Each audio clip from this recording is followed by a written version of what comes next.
అంటే ఇప్పుడు ప్రధానంగా ముగ్గురు ఎంపీలు ఒకటైపోయారు. అటు ఈటల రాజేందర్ గావచ్చు, రఘునందన్ రావు, ధర్మపురి అరవింద్ వీళ్ళు ముగ్గురు ఏకమయ్యిర్రు. బీజేపీ మొత్తం మారబోతా ఉంది. వీళ్ళ ముగ్గురు కనసైగల్లో మరింత ముందుకెళ్తుందనే వాదనలు వినబడతా ఉన్నాయి. నిజంగా వాళ్ళు ముగ్గురు ఏకమైతే ఏమైనా మార్పులొస్తాయంటారా? మీరు ముగ్గురు అనుకుంటాను, నేను ఆరుగురు అనుకుంటాను. ఆరుగురు.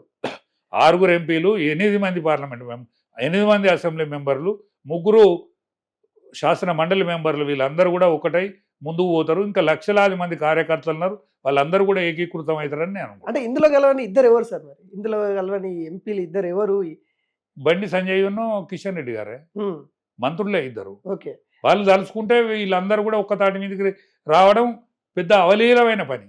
ఒక్కడే నిమిషంలో రాగలుగుతారు. ఇప్పుడు బండి సంజయ్కి ఉన్న కెపాసిటీని కానీ, కిషన్ రెడ్డి గారికి ఉన్న అనంతమైనటువంటి సీనియారిటీని కానీ వాళ్ళు మంచి కోసం కనుక ఉపయోగిస్తే ఖచ్చితంగా సక్సెస్ అవుతుంది. ఇదే రామచంద్రరావు హీరో అయ్యేటువంటి అవకాశం కూడా ఉంటుంది. అంటే బండి సంజయ్ కూడా మనం మాట్లాడుకున్నట్లయితే మొన్న మున్సిపల్ సంబంధించి ఆయనే ఇప్పుడు కరీంనగర్లో సక్సెస్ అవడం ఆయన హర్షించదగ్గ విషయం. కరీంనగర్లో సక్సెస్ అయినంత మాత్రాన్నే బండి సంజయ్ గారు పూర్తి సక్సెస్ అయినట్టు కాదు, పరిమితమైన సక్సెస్ రేట్ వచ్చినట్టే. ఆయన సక్సెస్ కావాలనుకుంటే యావత్ తెలంగాణలో కూడా ఆయన సక్సెస్ కావాలి.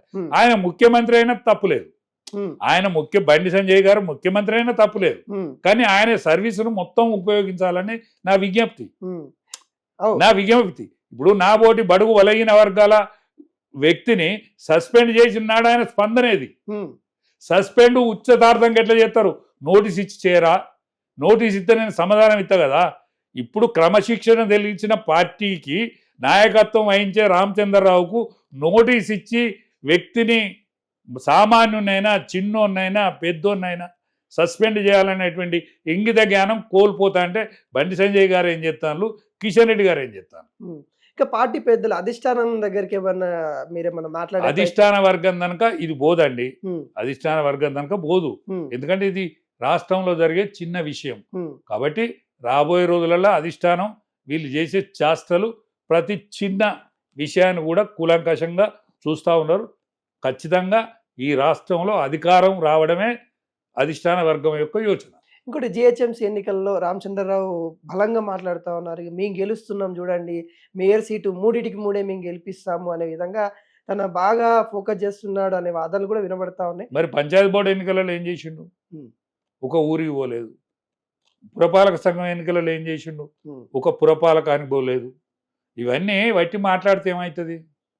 వట్టి మాట్లాడితే ఇవాళ శల్య సారథ్యం అవుతుంది కదా. అంటే గతం కంటే ఇప్పుడు మెరుగైన సీట్లు వచ్చినాయి అనే వాదనలు వినిపిస్తుంది. కాదండి, ఇప్పుడు మనం రాష్ట్రాన్ని పరిపాలించే అన్ని సీట్లు వచ్చినాయి. ఇప్పుడు కాంగ్రెస్ పార్టీకి అత్యధిక మెజార్టీ ఉన్నది, సెకండ్ పార్టీ బీఆర్ఎస్ ఉన్నది, థర్డ్ లో మనం ఎవరు లేడు కాబట్టి మనం థర్డ్లు ఉన్నాం.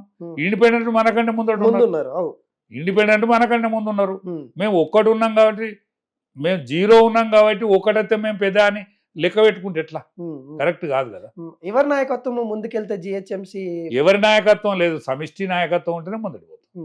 సమిష్టి నాయకత్వం కాక ప్రతిపక్షాలను అందరినీ కలుపుకొని పోతే మనం ముందుకు పోతాం. 48% టీఆర్ఎస్ కును బీజేపీ కలిపితే వచ్చినాయి. 38% వచ్చిన రాజ్యం చేస్తాడు. యోచన చేసుకోవాల్సిన అవసరం ఉన్నది.